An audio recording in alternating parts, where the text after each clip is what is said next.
जी, अस्सलाम वालेकुम dear students, कैसे हो आप? जी बेटा, हम जो यूनिट पढ़ रहे थे ना, फैमिली प्लानिंग। फैमिली प्लानिंग मेरी तरफ से जो है वो कंप्लीट हो गया। ठीक है, मैंने फैमिली प्लानिंग उसके सारे मेथड आपको बता दिए, उसके एडवांटेजेस डिसएडवांटेजेस बता दिए, और उसमें मैंने counselling, how to counselling the family planning members या क्लाइंट्स। तो उसके बाद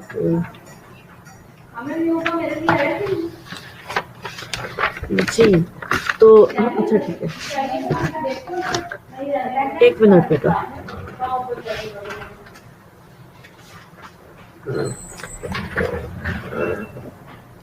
जी, तो उसमें फैमिली प्लानिंग में कुछ थोड़ी सी एक दो यूनिट है जो कुछ भी समझाने वाली चीज़ नहीं है, तो वो मैं आप लोगों को स्लाइड सेंड कर लूँगी ताकि हम टाइम को वेस्ट ना करें और आगे चलें। जो चीज़ें बताने वाली हैं, समझाने वाली हैं आपको मेरे नज़दीक ज़्यादा ज़रूरी है, वो हम लेके चलते हैं। ठीक है, वो जस्ट आप रीड कर लेना, मैं आपको सेंड कर दूँगी, तो हमारा फैमिली प्लानिंग का यूनिट भी कंप्लीट हो गया। तो इसके साथ ही ना आज हम फर्टिलाइजेशन पढ़ने जा रहे हैं। ठीक है, फर्टिलाइजेशन मैंने लोड कर लिया अपना लेक्चर, आपको स्क्रीन पे नज़र नहीं आ रहा? फर्टिलाइजेशन जी, मेरी तरफ से तो लोड हो गया हुआ है यहाँ से। जी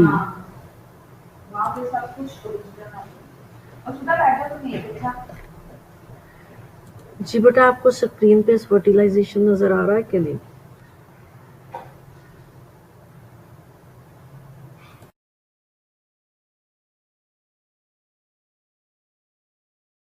जी, फर्टिलाइजेशन नजर आ रहा आप लोगों को? नो स्लाइड, पता नहीं स्लाइड को क्या इशू हुआ है।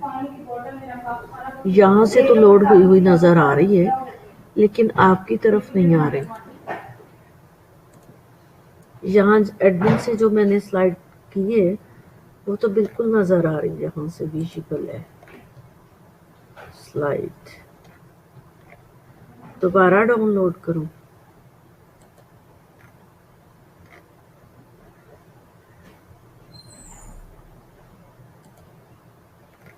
कैंसिल करके दोबारा मैं लोड कर रही हूँ बेटा।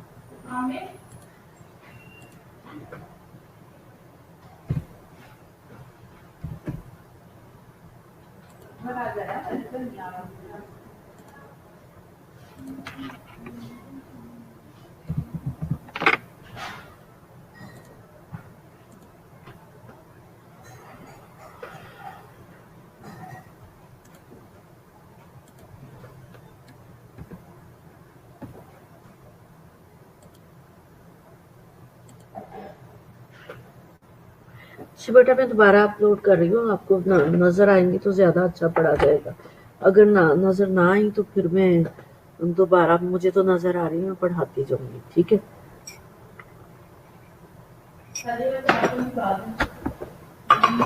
just wait for only 2-3 minutes.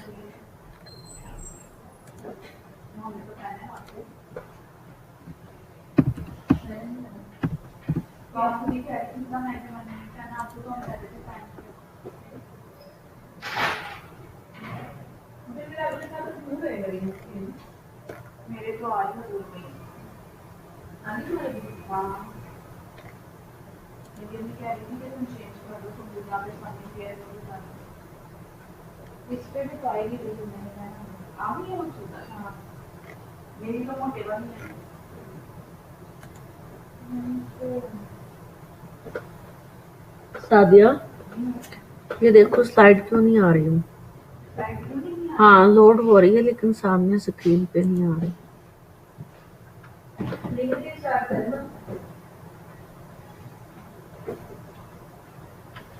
अगर आपको मेरे से खतरा नहीं है तो देखो, आपको तो खास होता तो फिर मैं तो जो वहाँ से उठ के ना आती, मैं कहती मैडम मुझे नहीं आ पता, खुद ही करें। ये देखो, ये लोड हो गई है ना, स्क्रीन पे नहीं आ रही। उधर आए ना, वापिस से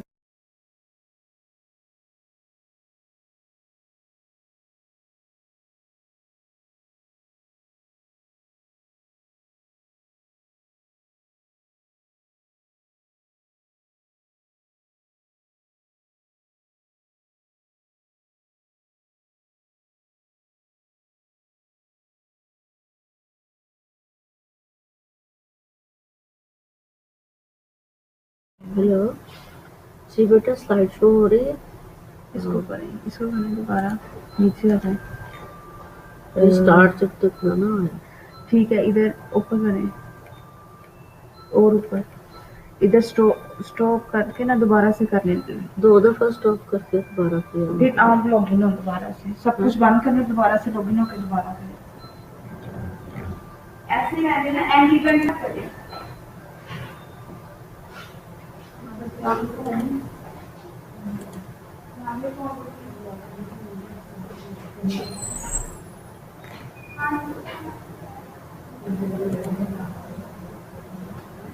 बेटा स्लाइड शो नहीं हो रही, पता नहीं क्या प्रॉब्लम है इसका।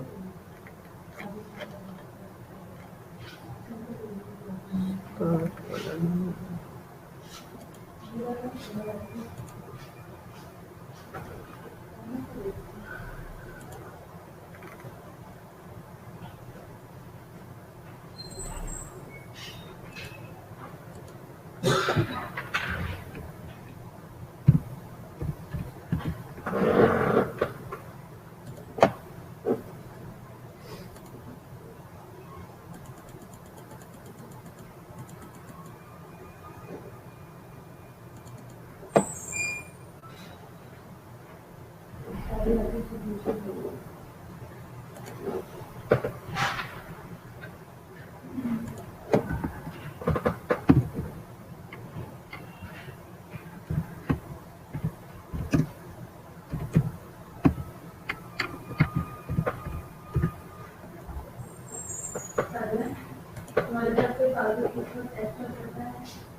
मैं फिर से मैंने वो करके देखा, कुछ भी नहीं हो रहा।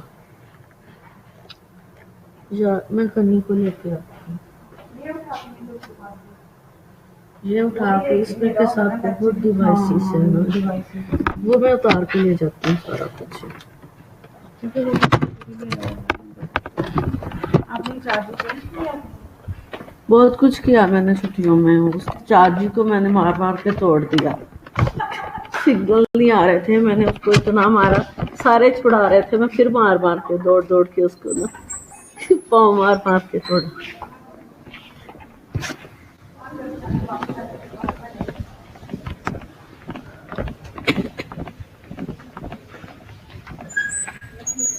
कुनिल्ला, सॉरी फॉर डिस्टर्बेंस।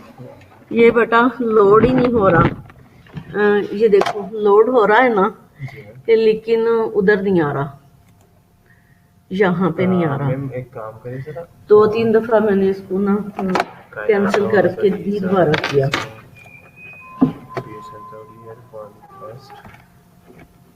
और ये भी BSN थर्ड ईयर ही है ना? हाँ जी, स्टूडेंट के साथ मेरी कन्वर्सेशन भी ठीक चल रही है, पता नहीं उसको क्या प्रॉब्लम है। अच्छा अच्छा, ठीक है, मुझे इशू इसका नहीं है, इशू इस दिन का है। वही जो कर रहा था। जी क्या किया मुझे बता दिया करो। मैम PPT कहाँ पड़ी है? डेस्कटॉप पे फर्टिलाइजेशन के नेम से। ठीक है, कुछ लिख लिया मैंने। CHA नहीं लिख देती हूँ। ठीक है, फर्टिलाइजेशन के नेम से वैसे भी नहीं। हाँ जी, लोड हो जाती लेकिन स्क्रीन पे नहीं शो हो रहा। अल्लाह करे लेक्चर ही मेरा 17 मिनट तक खराब हो गया।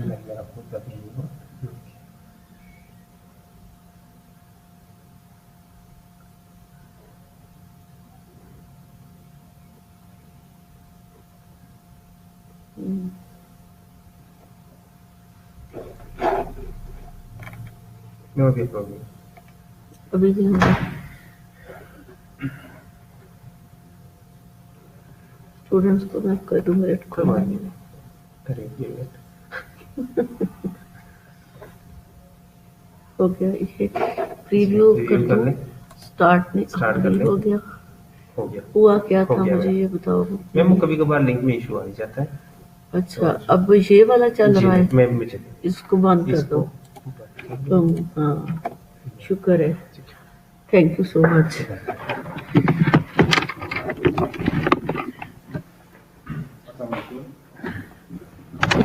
जी बेटा, जस्ट अ मिनट अपलोड हो गया है, मैं इसको लेके जा रही हूँ दूसरी साइड पे, यहाँ ठीक है।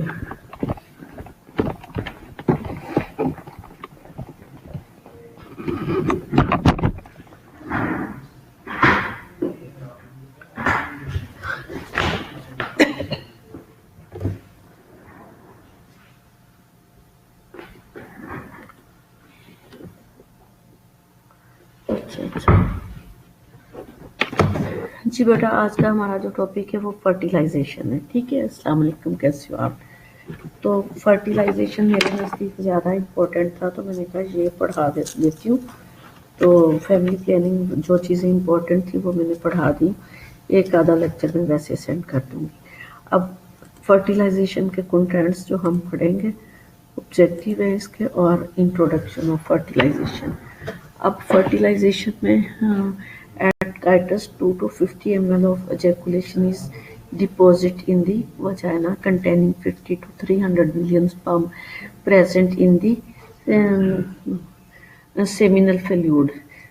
सेमिनल फ्लूइड जो सीमन जिसको बोलते हैं, ये तकरीबन 2 to 5 ml होता है, और जब इसकी इजेकुलेशन होती है तो इसमें जो है मोर देन 300 मिलियन जो है वो स्पर्म पाए जाते हैं। ठीक है, जिसमें से सिर्फ एक की ज़रूरत होती है। Welcome student, thank you so much.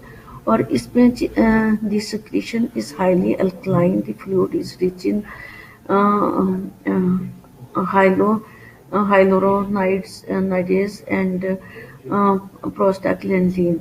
अब फ्लूइड जो है वो जो है प्रोस्टाग्लैंडिन उसमें होता है, और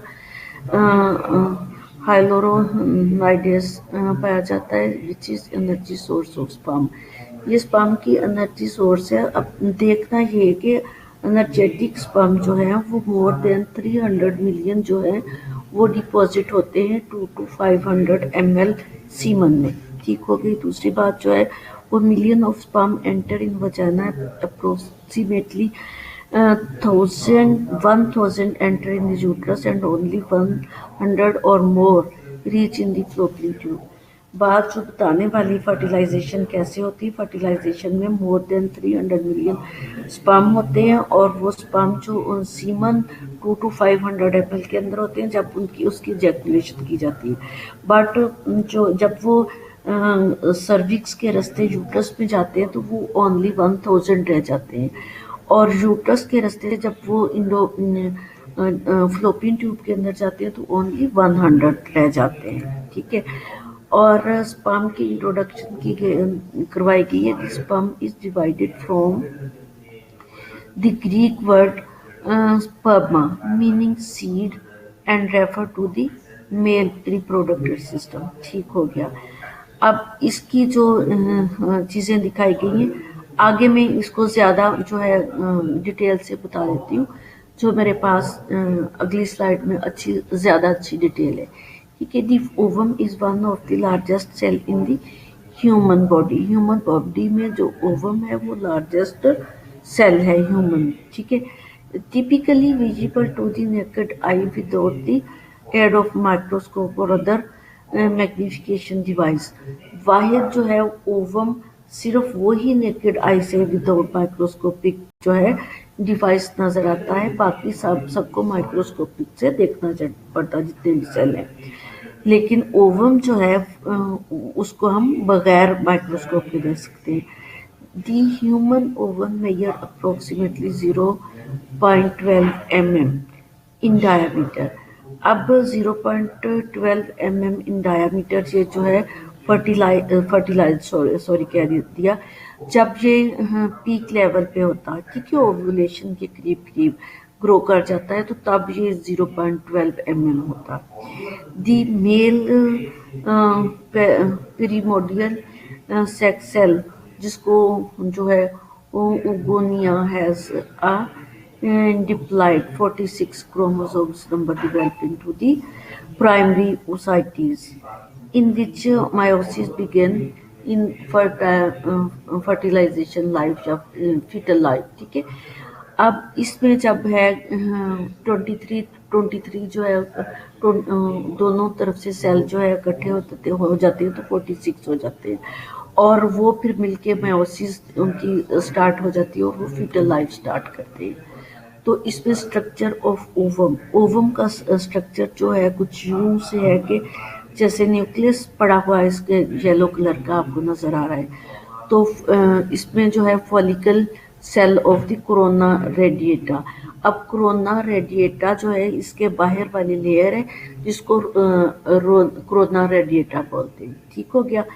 अब इसके अंदर जो पड़ा हुआ है वो साइटोप्लाज्म है, और साइटोप्लाज्म के बाद जो है बाहर एक लेयर है वेटिलाइन मेम्ब्रेन्स। वेटिलाइन मेम्ब्रेन्स इसके जो है और जूना पेल्सिडा, ठीक है, जूना पेल्सिडा। अब वेटिलाइन मेम्ब्रेन जो है, आगे मैंने आप लोगों को अपनी स्लाइड में दिखाना कि स्पर्म कैसे अंदर इसके एंटर हो रहा है, और जब वो स्पर्म एंटर होता है तो वेटिलाइन मेम्ब्रेन्स जो हैं वो बंद हो जाती हैं। Fertilization is the fusion of gametes to produce a new organism. The process involves the fusion of ovum with a sperm, which eventually lead to the development of embryo in ampullary region of the fallopian tube. अब ये fertilisation जो है gametes mail और female के जो है वो fallopian tube का जो वाइडेस्ट पार्ट है दैट इज कॉल्ड एम्पुला, वहाँ पे जो है फर्टिलाइजेशन होती है जी। The union of the male and female gamete is called fertilisation, ये भी आपको पता है, ठीक हो गया। अब जो चीज़ बताने वाली है वो ये है कि जैसे ही जो है एजैकुलेशन हो जाती है तो उसमें सबसे पहला जो है नंबर उसमें जो है अप्रोचेस टू एग, ये स्पर्म जो है वो अप्रोचेस टू एग के लिए जितनी भी जो है फास्ट वो जा सकता है वो जाता है। अब ये देखें कि मोर देन 300 मिलियन में से सिर्फ एक जो है वो जो अप्रोचेस तक जाता है, और जिसकी रेस सबसे ज़्यादा होती है, जो हेल्दी सबसे ज़्यादा होता है, ठीक है।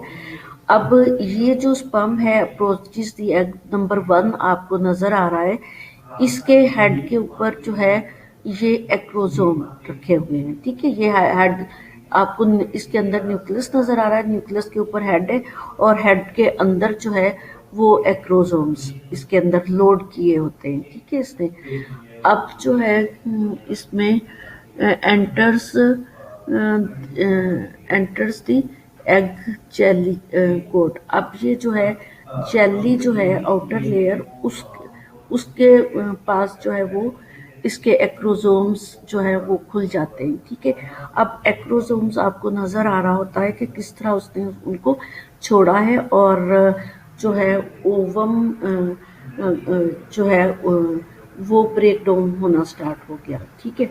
अब उसमें जो है प्रोटीन, ये असल में प्रोटीन होते हैं, एक्रोसोम्स जो है ये असल में प्रोटीन होते हैं। जब ये आके अभी इसके साथ टच भी नहीं किया और उसने वो एक्रोसोम जो है वो इंजेक्ट करने स्टार्ट किए, तो साथ ही ये ब्रेक डाउन होना शुरू हो गया ओवम, ठीक है।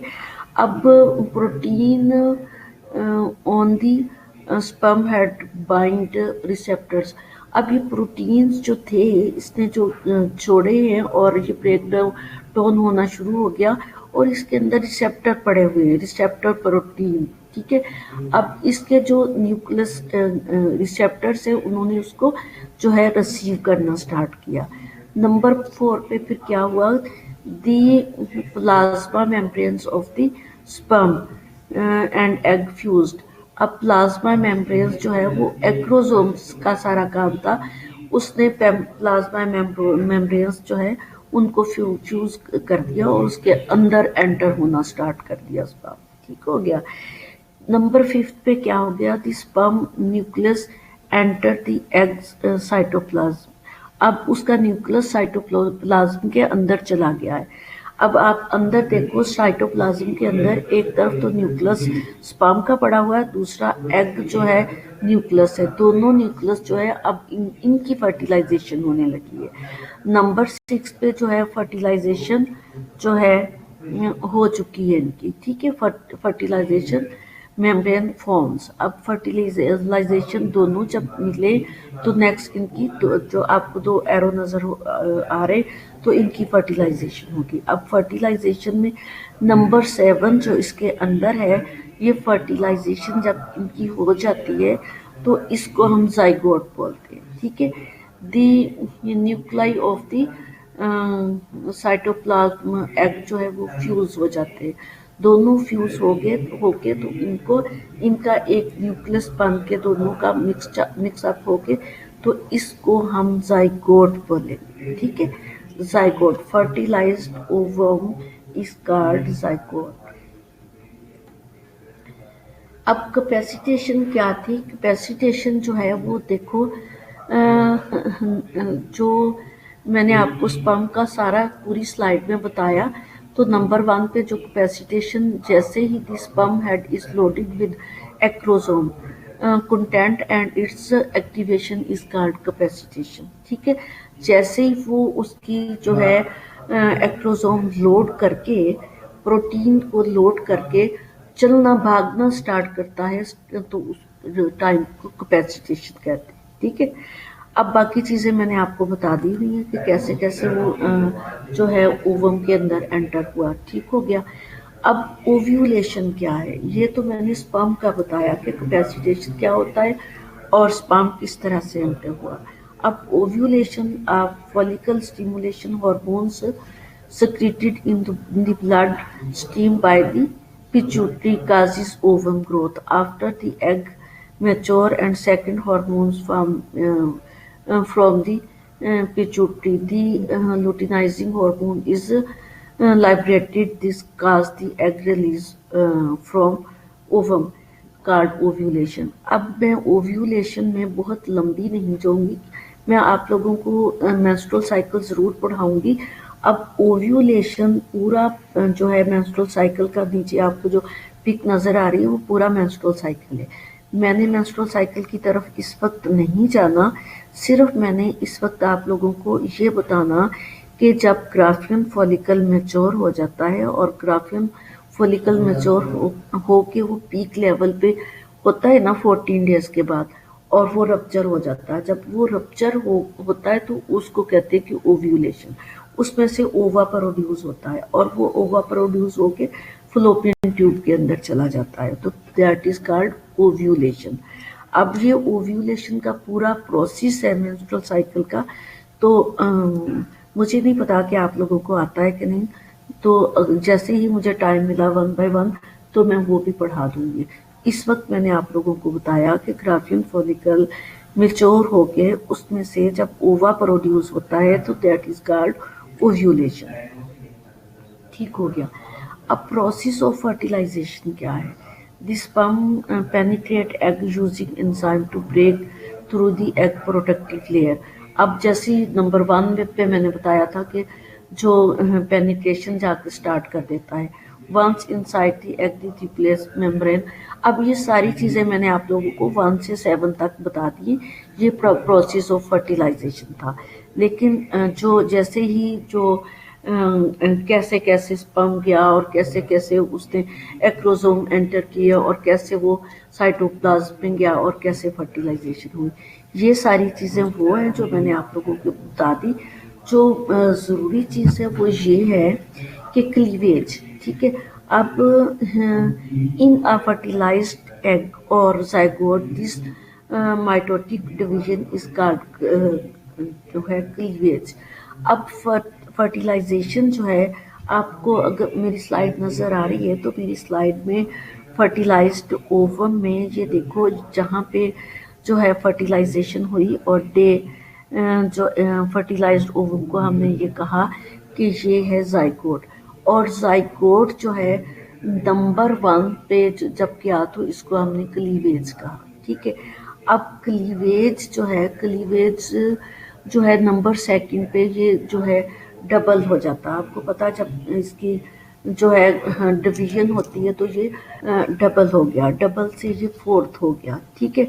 फोर्थ से ये 8 बन जाता है, ठीक है। जब ये 8 बनता है यहाँ पे तो इसको हम ये 3 to 4 डेज पे तो हम इसको मुरुला कहते हैं, ठीक है। मुरुला, MURULA, मुरुला। तो जब इसकी डिवीजन 8 की हो जाती है तो हम इसको क्या बोलते हैं, मुरुला। अब जो चीज़ें याद रखने की हैं वो फर्टिलाइज्ड ओवम जाइगोट है। जाइगोट जब डबल तक होने के करीब होता है तो हम उसको क्लीवेज बोलते हैं, फिर वो डबल हो जाता है, फिर वो फोर्थ हो जाता है, फिर वो 8 हो जाता है। जब वो 8 हो जाता है तो हम उसको मुरुला बोलते हैं। जब वो मुरुला तब हम उसको मुरुला बोलते हैं और ये 4 to 5 डेज में एंटर हो जाता है यूट्रस के अंदर, ठीक है। जब ये यूट्रस के अंदर जाता है तो इसकी डबल लेयर हो जाती है, ये जो है। तो फिर इसको क्या बोलते हैं, ब्लास्टोसिस्ट, ठीक है। अब ये ब्लास्टोसिस्ट जब ये यूट्रस के अंदर गिरता है ना 5th डेज पे तो हम इसको ये 4 to 5 डेज पे ब्लास्टोसिस्ट, ब्रूला के बाद जो एक इसकी सेल डिवीजन ज़्यादा हो जाती है ना 8 से जो है 16, 16 से 32, तो फिर हम इसको ब्लास्टोसिस्ट कहते हैं। अब ये ब्लास्टोसिस्ट जो है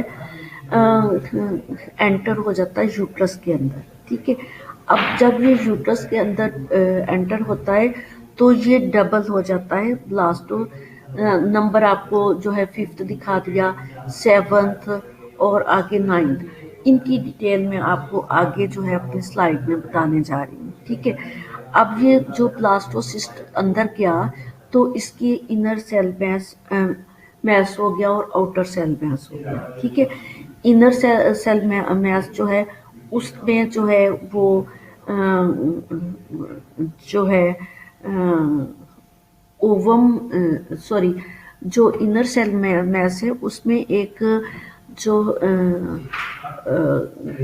सर्कल बनता है, एक सैक बनती है जिसके में जो है फीटस बनना स्टार्ट हो जाता है, ठीक है।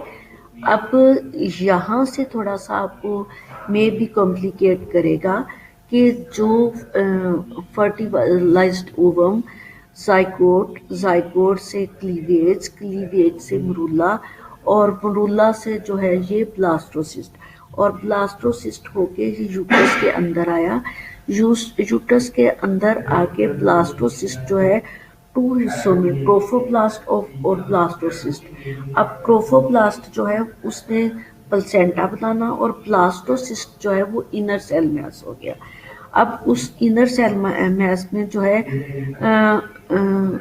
उसने फीटस को बनाना है। अब उसी को मैं आगे अपनी स्लाइड को लेके जा रही हूँ। By the 4th, 5th day, the morula reaches the endometrium cavity, and there babies in the uterine fluid through canaliculation in the zona pellucida, which is known as implantation. अब ये यहाँ पे जाके इम्प्लांट होता है, ठीक है, इम्बेडिंग होती है इसकी। अब यूट्रस के अंदर जब इसकी इम्बेडिंग होती है तो ये देखें वही चीज़ सारा जो है फर्टिलाइजेशन हुई, जाइगोट बना और इसकी क्लीवेज बना और ये जाते जाते यूट्रस में ब्रूला बन के यूट्रस के अंदर जब आया तो इसको हम क्या बोलेंगे, ब्लास्टोसिस्ट, ठीक है। अब ब्लास्टोसिस्ट आपको नज़र आ रहा है कि इसको 2 जो है पार्ट में इसकी डिवीजन हो जाती है, ठीक है। 2 पार्ट में डिवीजन जब होती है तो एक तरफ इसकी जो है फ्लूइड जो है सैक बन जाती है, सैक पार्ट दी फीटस। अब जो उस सैक में जो है फ्लूइड बनना स्टार्ट हो जाता है जिसमें फीटस में सरवाइव करना है।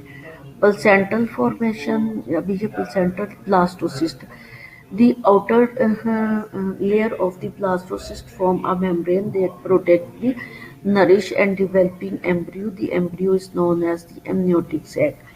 अब जो एम्ब्रियो बन रहा है वो एमनियोटिक सैक, मैंने बताया ना, ये आपको एमनियोटिक सैक नज़र आ रही है, ठीक है। अब एमनियोटिक सैक जो है इसमें इम्नियोटिक फ्लूइड जो है वो डिवेल्प होना स्टार्ट हो जाता है। अब इम्नियोटिक फ्लूइड जब डिवेल्प होना शुरू हो जाता है तो वो डे बाय डे और वीक के हिसाब से इम्नियोटिक सैक जो है वो इंक्रीज होना शुरू हो जाती है। जब वो इंक्रीज होना शुरू होती है तो डे 5th पे ही ये जो येलो कलर का आपको नजर आ रहा है इसको सैक जॉक बोलेंगे, ठीक है। अब ये सैक जॉक बोलेंगे। सैक जॉक जो है ये यहाँ तो आपको जो है माइक्रोस्कोपिक जो है पिक दिखाई हुई है, बट अगर हम इसको अल्ट्रासाउंड में देखें तो हमें ये एक जो है बिल्कुल पॉइंटर की तरह नजर आएगा। जैसे जो है पेन के साथ एक पॉइंट लगाया ना, इस तरह से एक पॉइंट नजर आएगा। That is called york sac, ठीक है। अब यॉर्क सैक कैविटी और इसके अंदर यॉर्क सैक पड़ा हुआ है। जब तक प्लेसेंटा जो है वो डिवेल्प नहीं होता तब तक york sac is the nourishment for the foetus, ठीक है। अब बाकी चीजें इसकी आपको उन्होंने दिखाई हुई हैं कि हाइपो जो है ब्लास्ट क्या है। हाइपोब्लास्ट आपको दिखाया गया है कि जो सैक यॉर्क कैविटी और फर्टिलाइजेशन के लिए जो एमनियोटिक सैक है उसके जो दरमियान में एक लेयर नजर आ रही है, दैट इज कॉल्ड हाइपोब्लास्ट। अब आप लोगों को ये चीज नजर आ रही है जब जो है अभी यहाँ से प्लेसेंटल फॉर्मेशन भी होनी है। प्लेसेंटल फॉर्मेशन मेरी अगली स्लाइड में आपको मैं दिखा रही हूँ। अब एक तो इनर सेल में जिससे जो है फीटस की फर्टिलाइजेशन स्टार्ट होगी। दूसरा आउटर सेल में जिससे जो है प्लेसेंटा बनता है, जिसको हम ट्रोफोब्लास्ट बोलते हैं। अब इसमें by the 3rd week of the pregnancy the placenta became to form in the uterus. अब जो मैंने आपको अपनी स्लाइड में दिखाया था कि ब्लास्टोसिस्ट आके जो है वो यूट्रस में जब आया तो उसकी उसी वक्त जो है डिवीजन होगी। अब इनर सेल मैस जो था उसमें फीटस बनना स्टार्ट हो गया और एमनियोटिक सैक बन के एमनियोटिक फ्लूइड फौरन से उसमें फिल होना शुरू हो गया और उसमें सैक जॉक बन गई। और सैक जॉक जो है अब यहाँ पे आपको बताया गया 3rd वीक्स जो है वहां से स्टार्ट होना प्लेसेंटा बिगिन होना, ठीक है। लेकिन 10 वीक्स तक जो है वो प्लेसेंटा कंप्लीट बनना है। तो उससे पहले पहले जो है nourishment for the foetus is the sac yolk, ठीक है। अब जो है the placenta is the connection between the mother and embryo. अब इसने नरिश के लिए एक कनेक्शन बनाना which provide a supply of oxygen nutrition while keeping the mother and embryo blood supply separate। जब वो प्लेसेंटा ने ग्रो कर जाना तो उस वक्त blood supply for the foetus जिसमें total nourishment for the foetus जो है होना है। अब जो है ब्लास्टोसिस्ट की अभी बात हो रही थी। ब्लास्टोसिस्ट जिससे फीटस की जो है वो ग्रोथ होनी है उसकी डिटेल में मैं जा रही हूँ कि जो मुरुल्ला था ऑन 4th और 5th day floated freely on endometrium surface embedded the uterine fluid with कैनिलिकुलेटेड, ठीक है। कैनिलिकुलेटेड जो है वो लेटर डीजनरेट। अब वहाँ पे फ्लूइड बनता है और बाद में डीजनरेट होके वो डबल बन जाता है, ठीक है। ब्लास्टोसिस्ट और ट्रोफोब्लास्ट, ठीक हो गया। The cell with accumulation is called blastocyst। अब इसको ब्लास्टोसिस्ट कहते हैं। One pole of the blastocyst proliferate to the form inner cell mass which form embryo। अब और दूसरी outer cell mass which form the trophoblast placenta। अब inner cell mass की बात हो रही है, ठीक है। Inner cell layer of the inner cell mass जो ब्लास्टोसिस्ट से 2 लेयर बन के 2 डिवीजन होगी। ब्लास्टोसिस्ट की 2 डबल जो है वो डिवीजन यहाँ हो जाती है, inner cell mass and outer cell mass. Inner cell mass जो है उससे जो है फॉर्मेशन फॉर द फीटस हो गया। अब इसकी लेयर जो है inner layer cell mass ectoderm, endoderm and mesoderm. इसकी इसकी भी 3 लेयर्स होती हैं। अगर इसमें मेरी किसी भी स्लाइड में आपको जो है ये इनर सेल मैस दिखाया गया है, इसके ectoderm, endoderm and mesoderm 3 layer है। एक्टोड्रम को जो है वो कौन सी लेयर है? The form the following part of the foetus. अब एक्टोड्रम लेयर जो है central and peripheral nervous system बनाता है फीटस का। दूसरी चीज जो है एपिडर्मस विद एपिडेर्मिस जी, ठीक है। अब एपिडर्मस बनाता है 2 चीजें बल्कि, और जो है इंडोमेट्रियम। ये जो है इसने जो एक्टोड्रम है वो फीटस के peripheral, central, peripheral and nerve system and जो है एपिडर्मस बनाता है। और इंडोड्रम क्या बताता है? Endoderm form the following part of the foetus: dermis, skeletal system, connective tissue और यूट्रोजेनिटल सिस्टम, ठीक है। जेनिटल सिस्टम इसका, यूरिटोजेनिटल सिस्टम और स्मूथ मसल्स। अब यूरिट्रो या यूरिनरोजेनिटल सिस्टम कह रहे हैं, ले इसका urinary system and genital system जो जितना भी है वो बनाएगा स्मूथ मसल। अब एक्टोड्रम और इंडोड्रम 2 लेयर्स मैंने बता दिए कि ये ब्लास्टोसिस्ट जो है उसमें 3 लेयर थी: एक्टोड्रम, इंडोड्रम और मेसोड्रम। अब एक्टोड्रम इंडोड्रम की बात होगी कि उसने नेक्स्ट जो है फीटस का क्या क्या बनाना है। Last one is the mesoderm. It form the following part of the foetus: internal organ, heart, liver, pancreas, blood vessels, bones, muscles and embryonic blade। सबसे पहले तो एम्ब्रियोनिक ब्लेड फॉर्म करने के बाद बाकी चीजें बनती हैं। These 3 layers collectively is known as embryonic blade। अब ये 3 लेयर्स जो है वो कलेक्टिवली मिलके सबसे पहले क्या बनाती है? एम्ब्रियोनिक ब्लेड, और फिर वो 1 बाय 1 अपना फंक्शन स्टार्ट कर देते हैं। ट्रोफोब्लास्ट। अब बात मैंने आपको बताया था कि ब्लास्टोसिस्ट जब यूट्रस के अंदर एंटर हुआ तो inner cell mass and outer cell mass बना। इनर सेल मैस जो था उससे जो जितनी भी फॉर्मेशन थी वो मैंने बता दी कि ब्लास्टोसिस्ट से जो है वो एक्टोड्रम, इंडोड्रम और मेसोड्रम 3 लेयर्स बनी थी, और जो है फीटस की फॉर्मेशन स्टार्ट हो गई, और एक जो है बाकायदा तौर पे एमनियोटिक सैक बन के उसके अंदर फीटस बनना स्टार्ट हो गया, और वो फीटस जो बन रहा है वो 1 सेंटीमीटर पर डे के हिसाब से उसकी डेवलपमेंट होती है।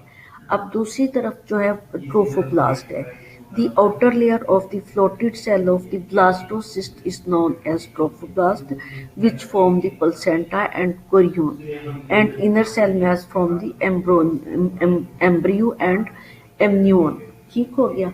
अब एमनियन और कोरियन जो है उसकी आप लोगों को कंफ्यूजन होगी कि एमनियन और कोरियन क्या है।